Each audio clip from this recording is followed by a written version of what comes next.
Technique है उसका नाम है क्वाड्रिलेटरल।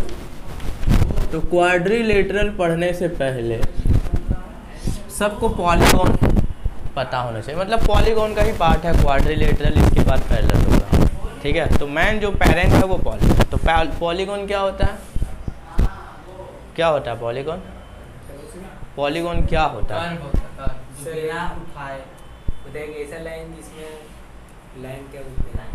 अरे पॉलीगॉन क्या होता है भैया, चैप्टर अभी पढ़े हैं ना हम लोग पॉलीगॉन, इजी जी क्वेश्चन था, सब बोला बहुत इजी है, आराम से बन गया। तो पॉलीगॉन होता है क्या है, फिर ऐसे ऐसे कर रहे हैं सर, ऐसा लाइन जिसमें हाथ नहीं उठाना, वैसा सिंपल क्लोज फिगर जो made by only line segment, जो लाइन सेगमेंट से बना होता है। सिंपल बात ना, कि वैसा फिगर जो लाइन सेगमेंट से बना होता है, इस प्रकार से पेंटागन, हेक्सागन, ट्राइंगल, क्वाड्रिलेटरल, ठीक है ना। तो क्वाड्रिलेटरल वैसा पॉलीगॉन है जो किससे बना हुआ है, 4 लाइन सेगमेंट, लाइन सेगमेंट से बना हुआ, किससे, 4 लाइन सेगमेंट। लाइन का मतलब होता है कि वो आगे बढ़ रहा है, क्या हो रहा है, वो आगे बढ़ रहा है, वो रुक नहीं रहा, मतलब we can extend in both direction. But segment का मतलब होता है कि ये यहाँ से यहाँ फिक्स है, ए और बी, मान लो ये 2 सेंटीमीटर है, तो अगर हम इसको ऐसे काट के लिख लिए तो ये 2 सेंटीमीटर हो गया। तो ये लाइन है और ये लाइन सेगमेंट है। लाइन का मतलब we can extend in both direction, but ये जो है वो फिक्स होता है, इसका एंड पॉइंट होता है, इसका एंड पॉइंट नहीं होता है। यही है लाइन और line segment. Line segment line से ही बना, मतलब लाइन का सेगमेंट मतलब टुकड़ा, ठीक है।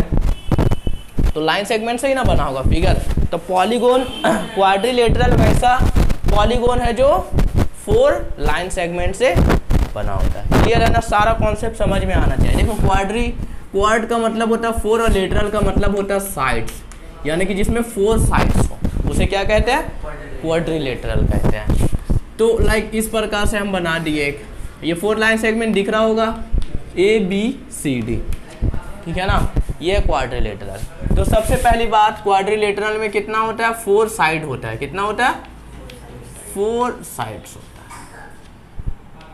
4 वर्टेक्स होता है या वर्टिसेस, 4 वर्टिसेस,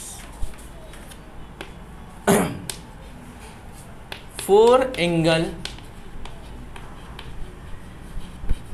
ठीक है ना। तो क्वाड्रिलेटरल में 4 साइड होता है। साइड कौन कौन है मेरा, AB, BC, CD और AD या DA, जो भी बोलो, ठीक है ना, AB, BC, CD।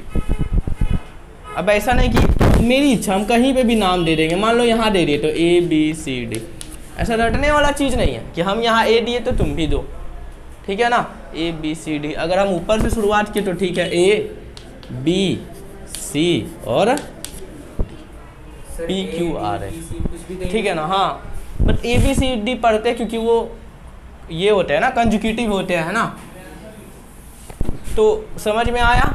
4 वर्टिसेस का मतलब होता है कॉर्नर, ये वाला मेरा A हो गया, ये B हो गया, ये C हो गया एंड D हो गया, तो ये कॉर्नर है, ठीक है ना।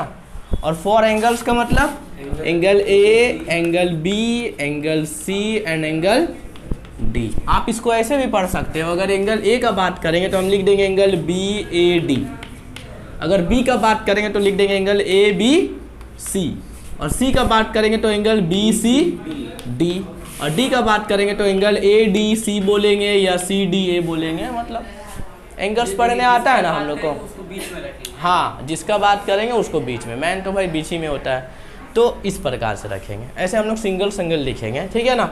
तो ये बात हो गया, समझ में आई।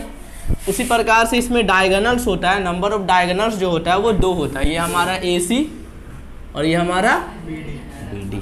तो AC and BD are diagonals of quadrilateral, ये भी बोल सकते हैं, हाँ एकदम, क्यों नहीं, ठीक है। तो समझ में आ रहा ना, क्वाड्रिलेटरल 4 साइड, 4 वर्टिसेस और 4 एंगल्स वगैरह, ठीक है।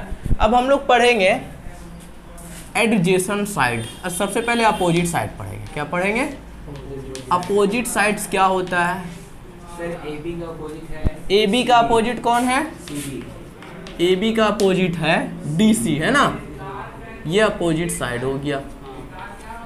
और AD एंड BC, ये अपोजिट साइड हो गया। क्लियर है ना। उसी तरह से अपोजिट एंगल्स भी होता होगा। क्या होता होगा? Opposite angle. तो अपोजिट एंगल क्या है देख लो, एंगल ए का angle C, angle A and angle C are opposite, angle B and angle D are opposite. देखो ये इसका अपोजिट है ना, ये सामने से एकदम है ना, और ये ए का सी अपोजिट एकदम देख रहा है, जैसे हम तुम्हारे अपोजिट है ना, फेस टू फेस है, उसी प्रकार से ये अपोजिट। फेस टू फेस तो फिर बी और ए क्यों नहीं होगा? बी और ए फेस टू फेस नहीं हो जा रहा, ये समांतर में इस प्रकार से है, जैसे कि मेरे पास अगर ये बैठा होगा, ठीक है ना। अभी आएंगे, अभी देखेंगे हम लोग एडजेसेंट साइड के बारे में। क्या देखेंगे? Adjacent side. अभी अपोजिट साइड देखे ना, अब एडजेसेंट साइड देखेंगे। तो एडजेसेंट साइड क्या होता है? वही सामने में, जैसे कि तुम्हारा आमिर का एडजेसेंट हो गया अनस, ठीक है ना, तो ये एडजेसेंट हो गया, हम अपोजिट हो गए। तो जैसे कि मान लो ए बी का अगर हम एडजेसेंट बात करें तो कौन कौन हो जाएगा ए बी का adjacent? BC, AD, A B का एडजेसेंट हो जाएगा BC एंड AD। रुको, ए बी का एडजेसेंट क्या हो जाएगा? BC and AD। समझ में आई बात? नहीं समझा? देखो ए बी का अपोजिट कौन है? DC। अब इसका सटा हुआ कौन है? एक ये वाला साइड, और इसका ये इसका अपोजिट है क्या? नहीं है, ये इसका एडजेसेंट है, सटा हुआ है। जैसे कि मान लो ये दीवार है, तो इसका एडजेसेंट ये हो गया और ये हो गया, और ये वाला जो सामने हो गया वो उसका अपोजिट हो गया। क्या यही है ना? तो इसलिए ए बी का एडजेसेंट क्या हो गया? BC एंड AD बोलो या DA बोलो। उसी प्रकार से BC का क्या हो जाएगा? BC का एडजेसेंट हो जाएगा, अच्छा ए बी का हम BC एंड AD लिखना है। अगर BC का एडजेसेंट बोलेगा तो BA और AD, DA बोल रहा है, क्यों? तो AB एंड CD ना, AB। देखो इरम समझ में आ रहा है तुमको? नहीं आ रहा है? देखो ये BC है ना, इसका सटा हुआ कौन है? ये, और ये देखो सबसे पहले तुम समझो किसका अपोजिट, यही एक है। अब बाकी जो बचा इसका एडजेसेंट हो गया। क्या? उसी प्रकार से CD का एडजेसेंट साइड हो जाएगा मेरे पास क्या? AD, हाँ DA जो भी बोलो, एंड BC। क्या है ना? जैसे कि मान लो इस दीवार का एडजेसेंट को हो जाएगा ये वाला, एक वो वाला, ये तो इसका अपोजिट हो गया है ना। ऐसे घूम घूम के देखना है। तो इस प्रकार से होता है। उसी तरह से एडजेसेंट एंगल्स भी होता है। क्या होता है? समझ में आ गया ना एडजेसेंट साइड? एडजेसेंट साइड समझ में आया तुझको? हाँ, पूछना है तो पूछ लो। एडजेसेंट एंगल्स, तो अभी अपोजिट एंगल्स पढ़े हैं, तो अपोजिट एंगल ए का जो है वो C क्या है? अपोजिट है।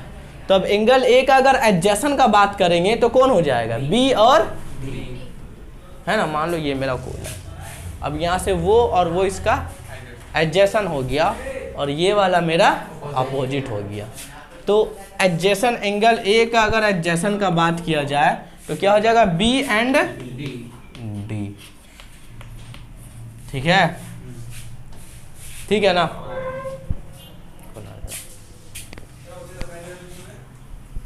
ठीक है, फिर एंगल B का अगर बात किया जाए तो C and A, angle A and angle C। उसी प्रकार से एंगल C का बोला जाए तो B एंड D, और एंगल D का बोला जाए तो A और C। ठीक है ना। एंगल D का अगर बोला जाए तो A एंड C। B तो अपोजिट है, B अपोजिट है ना मेरा। क्लियर है? यहाँ तक समझ में आया ना? इसको मिटा देते हैं, हम लोग आगे थोड़ा सा पढ़ते हैं एंगल सम प्रॉपर्टी।